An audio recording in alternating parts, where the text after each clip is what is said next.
বিশেষ অতিথি, অন্যান্য মেহমান এবং আমন্ত্রিত উলামায়ে কেরাম, আমার সামনে উপস্থিত আল্লাহ রাব্বুল আলামিনের মাহবুব বান্দাগণ, পর্দার আড়াল থেকে যারা শুনছেন আমাদের সম্মানিতা মায়েরা, সকলকে অন্তরাত্মার পক্ষ থেকে জানাচ্ছি মোবারকবাদ, জানাচ্ছি অভিবাদন, জানাচ্ছি মোস্ট ওয়েলকাম, জানাচ্ছি তাহিয়া, আসসালামু আলাইকুম ওয়া রাহমাতুল্লাহি ওয়া বারাকাতুহু।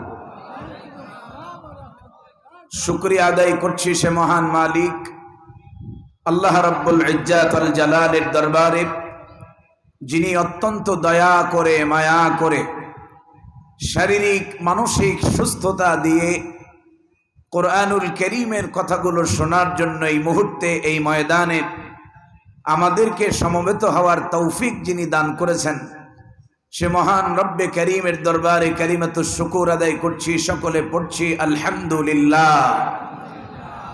রব্বানা লাকাল হামদ হামদান কাসীরান তাইয়িবান মুবারাকান ফীহি ইয়া রাব্বি লাকাল হামদু কামা ইয়ানবাগি লিজালালি ওয়াজহিক ওয়া আযীমি সুলতানিক। আমরা মহান আল্লাহ সুবহানাহু ওয়া তাআলার শুকরিয়া আদায় করলাম। আপনি মাইকম্যান, সাউন্ডটা একটু ঠিক করে দিন। যেহেতু রাত অনেক গভীর হয়েছে, এই জন্য আমি অনেক লম্বা ভূমিকা না দিয়ে, দেখেন ওয়াজ মাহফিল এটা নফল কাজ, কি কাজ, কিন্তু এই কাজ করতে গিয়ে যেন আমাদের ফরজ যেন আমাদের থেকে ছুটে না যায়, ঠিক কিনা?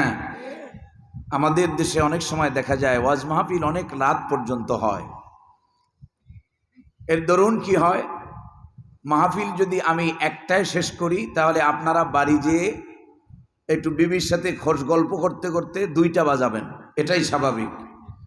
এরপরে সাধারণত যারা ফজরের রেগুলার যারা জামাতের সালাত আদায় করেন, তারাও অনেক সময় এই কারণে ফজরের নামাজ নাও পেতে পারেন, ঠিক কিনা? এই রকমের লক্ষ কোটি মাহফিল এক জায়গায় করলেও ফজরের একটা সেজদার সমান হবে না, ঠিক কিনা? এই জন্য আমাদেরকে লাভের দিকে লক্ষ্য রাখতে হবে, আমরা লসের দিকে তাকাবো না, ঠিক কিনা? আল্লাহ যেন আমাদেরকে বোঝার তৌফিক দান করে, বলি আমিন। তাই আমি অনেক লম্বা ভূমিকা না দিয়ে শুধু ভূমিকায় 3টি পয়েন্টে কিছু কথা বলে সরাসরি কোরআনের তাফসিরে যাব। যেহেতু মাহফিলের নাম তাফসিরুল কোরআন মাহফিল, আল্লাহ যেন আমার এই জবান দিয়ে, আমার তো কথা বলার কোনো ক্ষমতা নাই, আছে নাকি? দুনিয়ার কোনো মানুষের কথা বলার কোনো ক্ষমতা আছে? হ্যাঁ, আমরা কথা বলতে পারবো, এই কথাটা মুখ দিয়ে বের করতে পারবো, এরকম ক্ষমতা আমাদেরকে দেওয়া হয়। আমাদেরকে কথা বলার ক্ষমতা দিয়েছেন কে? আর রহমান আল্লামাল কোরআন খালাকাল আল্লামাহুল, আমাদেরকে কথা বলার শিক্ষা দিয়েছেন কে? আল্লাহ তাআলা। সুতরাং তিনি যদি আমাকে তৌফিক দান করেন তাহলে আমি কিছু কথা আপনাদের সাথে শেয়ার করতে পারবো। আল্লাহ যেন আমাদেরকে দিলের কান দিয়ে কথাগুলো শোনার তৌফিক দান করেন, বলি আমিন। এ কোরআন দিয়ে বিশ্বনবী মুহাম্মদুর রাসূলুল্লাহ সাল্লাল্লাহু আলাইহি ওয়াসাল্লাম, এ কোরআন যখন নাজিল হয় সেই সময়টাকে ইংরেজিতে বলা হয় এজ অফ ইগনোরেন্স, আরবিতে যাকে বলা হয় আইয়ামে জাহেলিয়া। যেই সময়ে মানুষেরা পুত্র সন্তান ধারণের জন্য নিজের স্ত্রীকে পরপুরুষের কাছে রেখে আসত, যেই সময়ের মানুষেরা কন্যা সন্তান হলে পরে জীবন্ত কবর দিত, যেই সময়ের মানুষেরা অন্যের সম্পদ, অন্যের জান এবং মালকে কেড়ে নিতে কোনো দ্বিধা বোধ করত, পৃথিবীর সেই নিকৃষ্টতম সময়ে বিশ্ব নবীকে আল্লাহ তাআলা কোরআন দিয়েছেন। সুবহানাল্লাহ বলবেন না? আল্লাহ রাব্বুল আলামিন বলেন, কিতাবুন আনজালনাহু ইলাইকা লিতুখরিজান নাসা মিনাল যুলুমাতি ইলান নূর। আল্লাহ তাআলা বলছেন, এই কিতাব আমি আপনার প্রতি এই জন্য নাজিল করেছি। সুবহানাল্লাহ বলবেন না? এই কিতাব বলতে কিতাবুন আনজালনাহু ইলাইক, এই কিতাব আমি আপনার প্রতি এই জন্য নাজিল করেছি। এখানে কিতাব বলতে গোটা কোরআনকে কিতাব বলা হয়েছে। গোটা কোরআনের ভিতরে 114টি সূরা আছে। কয়টা সূরা? 114টি সূরার প্রতিটি সূরা, এর প্রতিটি আয়াত, এর প্রতিটি বাক্য, এর প্রতিটি শব্দ, এমনকি কোরআনে ব্যবহৃত প্রতিটি হরফ এক একটা কিতাব। সুবহানাল্লাহ। আল্লাহ রাব্বুল আলামিন বলেন, এই কিতাব আমি আপনার প্রতি নাজিল করেছি, রিভিল করেছি, অবতীর্ণ করেছি এই জন্যে লিতুখরিজান নাসা মিনাজ যুলুমাতি ইলান নূর। তাম পৃথিবীর মানব গোষ্ঠীকে, মানব জাতিকে চলমান সংকট থেকে বের করে আলোর রাস্তা দেখাবার জন্যই আমি আল্লাহ আপনাকে দিয়েছি কোরআন। সুবহানাল্লাহ বলবেন না? মুহাম্মদুর রাসূলুল্লাহ সাল্লাল্লাহু আলাইহি ওয়াসাল্লাম এ কোরআন নাজিলের পূর্বে তিনি তদানীন্তন সমাজকে পরিবর্তনের লক্ষ্যে সংগ্রাম করেছেন, লড়াই করেছেন। এ কোরআনের পূর্বেও 15 বছর। কত বছর? তিনি যখন তার বয়স মাত্র 25। কত বছর? মাইকম্যানকে বলবো ভাই একটু সাউন্ড এমনভাবে করে দিবেন যেন আমার কষ্ট না হয়। নবীজি 25 বছর বয়সের সময় প্রতিষ্ঠা করেছিলেন হিলফুল ফুজুল। আপনাদের কষ্ট হবে খুব, ইনশাআল্লাহ কোরআন পড়বো, আলোচনা হবে, এর বাহিরে কোনো কথা হবে না ইনশাআল্লাহ। নবীজি 25 বছরের সময় হিলফুল ফুজুল প্রতিষ্ঠা করলেন এবং এর মাধ্যমে তিনি তদানীন্তন সমাজের বৈষম্যকে দূরীভূত করার জন্য নিজেকে আত্মনিয়োগ করেছেন, সংগ্রাম করেছেন, লড়াই করেছেন, মুজাহাদা করেছেন 40 বছর বয়স পর্যন্ত। তাহলে 25 থেকে 40 কত বছর হয়? এই 15 বছর সাধনার পরেও তিনি তদানীন্তন সমাজে শান্তি প্রতিষ্ঠা করতে 1% সফল তিনি হন নাই। নবীজি 1% শান্তি প্রতিষ্ঠা করতে পারেন। আল্লাহ তাআলা পরবর্তীতে নবীজিকে কোরআন নাজিল করে জানাই দিয়েছেন কারণটা কি, কেন তিনি পারেন নাই। আল্লাহ তাআলা বলেছেন, মা কুনতা তাদরি মাল কিতাবু ওয়ালাল ঈমান, আপনি জানতেন না এই 15 বছর আপনার কাছে কোরআনের মতো সংবিধান ছিল না, ঠিক কি না? নবীজির কাছে কোরআন ছিল? কোরআন ছিল না, যার কারণে নবীজি মানুষকে পথ দেখাতে পারেন। 40 বছর যখন নবীজির বয়স, 40 বছর একদিন যখন উপনীত হলো, আল্লাহ তাআলা বিশ্ব নবীকে কোরআন দিয়ে দিলেন। সুবহানাল্লাহ। আল্লাহ রাব্বুল আলামিন বলেন, এই কিতাব আমি আপনার প্রতি নাজিল করেছি, অবতীর্ণ করেছি, রিভিল করেছি এই জন্যে যেন পৃথিবীর মানুষকে চলমান সংকট থেকে বের করে আলোর রাস্তা দেখাতে পারে। সুবহানাল্লাহ।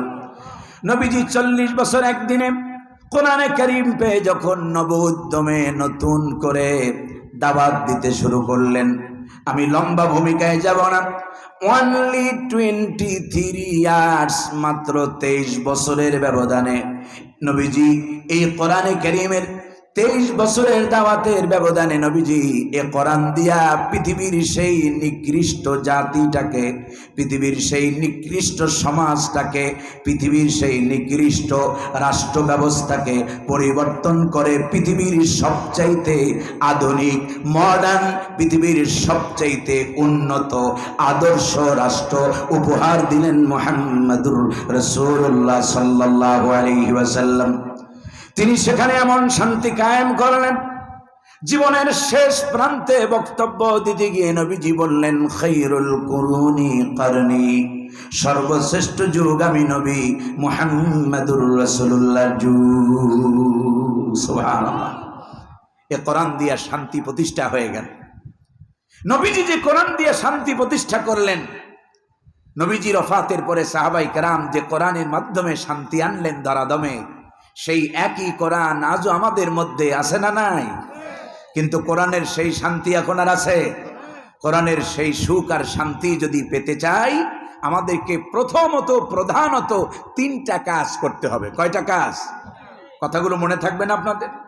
এখানে তাফসীর করতে পারেন। আমার আগে যিনি তাফসীর করেছিলেন হুজুর আমার পাশে বসে, আমি হুজুর এত বড় আলেম যে তার ছাত্র হতে পারলে আমি নিজেকে ধন্য মনে করতাম। যাই হোক, হুজুর আমার পাশে আছেন, ওলামায়ে কেরাম, যেহেতু কামিল মাদ্রাসা, মাস্টার্স সমমানের মাদ্রাসা, এখানে অসংখ্য ওলামায়ে কেরাম আছেন, ঠিক কিনা? ইনশাআল্লাহ আশা করি মাদ্রাসাগুলোতে বিশেষ করে আমার ওয়াজ করতে ভালো লাগে, কথা বলতে ভালো লাগে, কারণ এখানে আমি যদি ভুল করি আমার ভুলকে শুধরে দেওয়ার লোক আছে, ঠিক কিনা? হ্যাঁ, এখানে উলুবনে কেউ মুক্ত ছড়াইতে পারে না। এখানে এমন জায়গা যেখানে আলহামদুলিল্লাহ আলেমদের দ্বারা পরিবেষ্টিত ওলামায়ে কেরাম আছেন।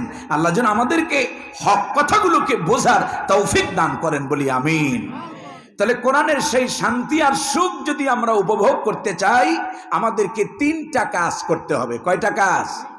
1 নম্বর, আল্লাহর কোরআন বিশুদ্ধ করে শিখতে হবে প্রতিটি কালেমা পড়নেওয়ালা মুসলমানকে, ঠিক কিনা? কোরআন শিক্ষা করা মুসলমানদের জন্য নফল না সুন্নত? কোরআন শিক্ষা করা কি? যারা বলেন নাই তাদের জন্য কি? কোরআনে কারীম শিক্ষা করা মুসলমানদের জন্য কি? ফরজ করেছেন কে? দলিল কি? ফরজ হওয়ার জন্য দলিল লাগবে না? কয় দলিল কোরআন। দলিল হচ্ছে ইকরা। দলিল কি? ইকরা। আল্লাহ তাআলা প্রথম মানবতার কল্যাণের জন্য প্রথম যে কিতাব দিলেন, সেই কিতাবের ভিতরে আল্লাহ তাআলা প্রথম শব্দ চয়ন করলেন ইকরা, পড়ো, জানো, বুঝো। কারণ না জানলে না পড়লে বিপদ আছে না নাই? আমি তো মাঝে মাঝে বলি যে আমরা যারা দিন প্রতিষ্ঠার স্বপ্ন দেখি, ইসলাম কায়েমের স্বপ্ন দেখি, এই জমিনে এই স্বপ্ন আমরা যারা দেখি, এই স্বপ্ন বাস্তবায়ন করতে হলে অন্তত পক্ষে 80% লোক এ জাতির কোরআন শিখতে হবে, ঠিক কিনা? এখন যদি প্রশ্ন করি, এই শাহজাহানপুরের যত বাসিন্দা আছেন, ওলামায়ে কেরাম, মাদ্রাসার ছাত্র ছাড়া, আলেমরা ছাড়া কয়জন আছেন বিশুদ্ধ করে কোরআন পড়তে পারেন? হাত বেশি উঠবে না কম উঠবে? উঠবে না বললেও চলে, ঠিক কিনা? আলেম আর হাফেজ ছাত্রবাদ দিলে। সম্মানিত উপস্থিতি, তাহলে ততদিন পর্যন্ত কোরআন প্রতিষ্ঠা সম্ভব হবে না যতদিন পর্যন্ত এ জাতির মেজরিটি পার্সেন্ট কোরআন না শিখবে, ঠিক কিনা? এই জন্য কোরআন শিক্ষাকে বাধ্যতামূলক করেছেন কে? আল্লাহ রাব্বুল আলামিন বলেন, আল্লাযীনা আতাইনাহুমুল কিতাবা ইয়াতলুনাহু হাক্কা তিলাওয়াতিহি। আল্লাহ রাব্বুল আলামিন বলেন, আমি যাদেরকে কিতাব দিয়েছি, যাদেরকে কোরআন দিয়েছি, তাদের 1 নম্বর দায়িত্ব হলো এ কোরআন যথাযথ হক আদায় করে এ কোরআনের তেলাওয়াত তারা করবে। 1 নম্বর, আল্লাহর কোরআন বিশুদ্ধ করে শিখতে হবে প্রতিটি কালেমা পড়নেওয়ালা মুসলমানকে, ঠিক কিনা? 2 নম্বর, আমার ভূমিকার 2 নম্বর যে পয়েন্ট, সেটি হলো এই, কোরআন শুধু এই জন্য নাজিল হয় নাই, এখানে হুজুর বসে আছেন, কোরআন শুধু এই জন্য নাজিল হয় নাই যে আপনি কোরআন শিখে শুধু